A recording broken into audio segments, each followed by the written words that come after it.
So I met Reinier de Ridder, beautiful people, a couple of months ago when he fought versus Robert Whittaker, and I think that I have an idea why the man quit versus Brendan Allen. Let's talk about it, beautiful people.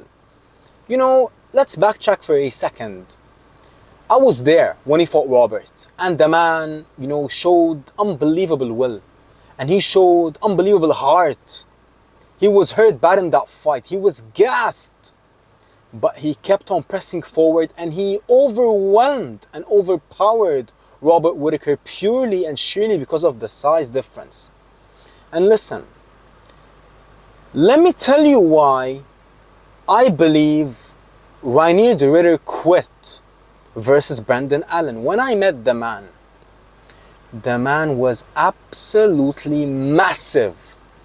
I mean, listen, he's around 6'4", 6'5", but his size, like his head, his body, upper body, lower body, the man is the size of a heavyweight. I promise you and I swear to you, beautiful people, he's unbelievably massive, especially for a middleweight.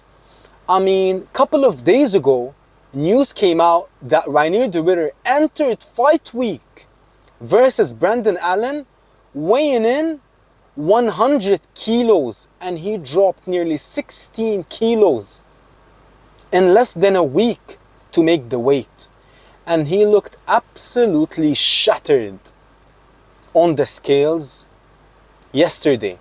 Well, the day before yesterday, when he weighed in versus Brendan Allen, he made the weight. And I believe that is why he quit versus Brendan Allen, purely because of exhaustion, is because the man is absolutely massive for 185, and the weight cut ended him. And not only did the weight cut end him, but he did it twice in 2 months. And when he fought Robert Whittaker, you know, Robert Whittaker's style isn't grappling heavy. So when RDR was grappling with him, he didn't really meet much resistance as he did versus Brendan Allen. And that is one of the main reasons why the man simply was like, listen, I can't continue, I'm done. When he was on the stool, the man didn't really take much damage in the fight if you actually think about it, but the man definitely had to work a lot, and he definitely had to work more than ever to get that victory, but he simply couldn't carry on. It's because the man was absolutely shattered and exhausted. And when you combine not just one, but 2 weight cuts in 2 months, what does that tell you? That tells you that the man left it all on the scales. And like I said, when I met RDR, I mean, first of all, the man is an absolute gentleman. He's an absolute gentleman. You know, like, I have absolutely nothing bad to say about the man. Him, the person, the soul, the human being. But he gotta move up. The man got to move up, no question about it, beautiful people.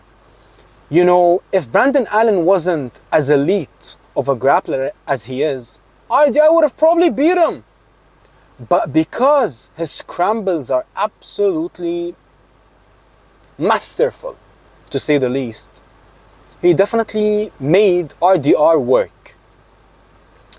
And let's be honest, like I said, the man didn't really take much punishment, but he couldn't continue because of exhaustion. Now, what is next for RDR? You know, the man definitely, the title, you know, the title shot slipped away from his fingers. Why? I believe because the man was greedy. I mean, listen, not only did he have that massive and severe weight cut versus Robert and Brandon, but he took some damage versus Robert Whittaker, beautiful people. He was battered after the fight. He was bruised up after the fight. And the man was barely able to walk. I actually met him right after the fight, like 1 hour after the fight, I met him. And the man was spent. He was absolutely finished when I met him. He was bruised up, like I said, and you can tell that the man went through an absolute war just a couple of minutes ago. But what happened? You know, he traveled back to Holland, took a week off, only a week off, and then came back right into training camp, right into, cutting weight. And the man, you can tell that greed got to him. He was like, you know what, let me sneak one more fight in. Let me get one more win. Let me get another paycheck.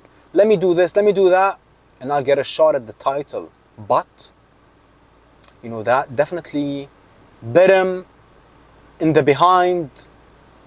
And I kind of feel for the man, He had so much momentum going on.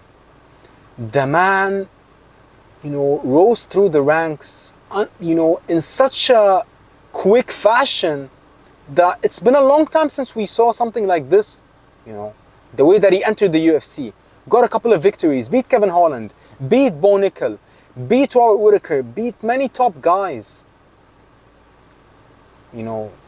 Couple of months, he kept on fighting, but most importantly, he kept on cutting weight. He didn't give his body time to recover. And honestly, I understand why the man quit.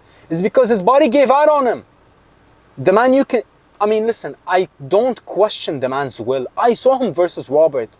After that second round, he was hurt and he was done.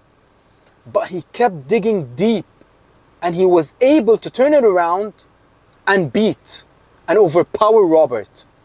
But Robert is a former welterweight.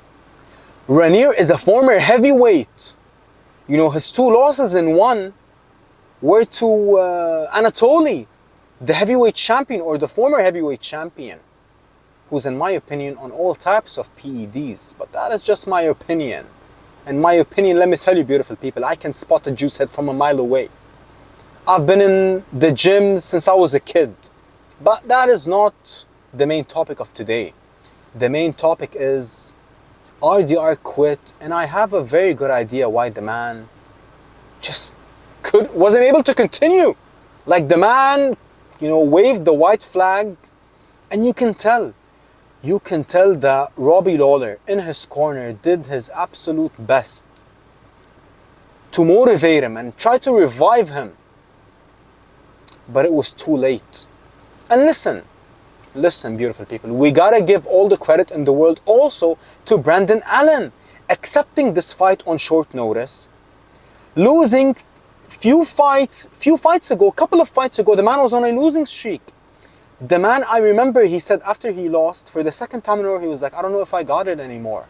I don't know if I'm good enough. I guess I'm not good enough anymore. But, he dusted himself off. He even stopped believing in himself. But, the man is so stubborn. He's got that Lafayette, Louisiana bloodline. Blood running through his veins. The man was like, I'm not quitting. I can't give out on myself. I sacrificed way too much. Changed gyms, changed American top team, and went and started training in Chicago, Illinois with Bilal Muhammad. And he came back with a new motivation, with a new passion, with a new purpose to become the champion of the world. And the man definitely, he's definitely back in the title discussion, but he's not going to get the next shot. It's because he lost to Imavov and he also lost to Fluffy Hernandez. Two guys who are ahead of him in the rankings and two guys who are in line for the shot. They both beat him not too long ago, just last year. He lost to Imavov 13 months ago. So let me tell you this, beautiful people. Brendan Allen looked absolutely terrific, and he weathered the early storm. He was losing versus RDR. Let's not be mistaken here. Let's not get it messed up. He was losing versus RDR, but his hunger and perseverance and passion and will and desire got him through it. But even though he won, and massive congratulations to Brendan Allen. What a young, absolute stud. The man is a young stud. Hungry lion is the fitting description for Brandon, but he's not going to get the shot. I believe that now, without a question, Nasruddin Imavov will be fighting Khamzat Chimaev next, and I will be making a separate video about that fight. So, commiserations to RDR and massive congratulations to Brendan Allen on turning it around. The man revived his career from the darkest valleys of despair now riding 2 fights, two fight winning streak, back on the winning column, and the man is definitely ready more than ever to make another title run. And I cannot wait to see what's next for Brandon. But for RDR, brother, you gotta move up. Much respect and love to you, but it's time to go to the light heavyweight division, and not too, in the not too distant future. Don't be surprised if the man moves to heavyweight. That is how massive the man is.